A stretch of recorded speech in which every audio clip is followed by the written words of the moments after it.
હે પતિદેવ, આપણા પુત્ર ઘનશ્યામે આપણને માતા પિતા તરીકે નિજ હાથથી વડતાલ ધામમાં બિરાજિત કર્યા છે.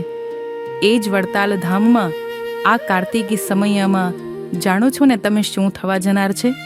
હા હા દેવી, જાણું છું ને. આપણા પુત્ર મહાપ્રભુએ લખેલ શિક્ષાપત્રીને 200 વર્ષ થતા શિક્ષાપત્રી લેખન દ્વિશતાબ્દી મહોત્સવ થનાર છે. હવે બીજું શું થનાર છે તે તમે કહો. ચાલો હું કહું. આપણા પુત્ર ઘનશ્યામે આપણા કુળમાં આચાર્ય પદ સ્થાપન કર્યું. એને પણ આ સાલ 200 વર્ષ થતા આચાર્ય પદ સ્થાપન દ્વિશતાબ્દી મહોત્સવ થવાનો છે. હા દેવી, આ તો દ્વિશતાબ્દી મહોત્સવ, દ્વિબદ્ધમ સુબદ્ધમ. બીજા મહોત્સવમાં લાભ લેવા કરતા આ મહોત્સવમાં લાભ લેનારાને 2 દ્વિશતાબ્દી મહોત્સવ હોવાથી 2 ગણું ફળ મળશે.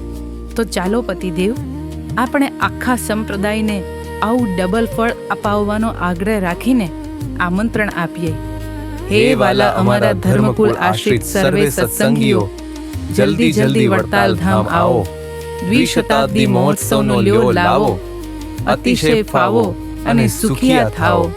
જય સ્વામિનારાયણ.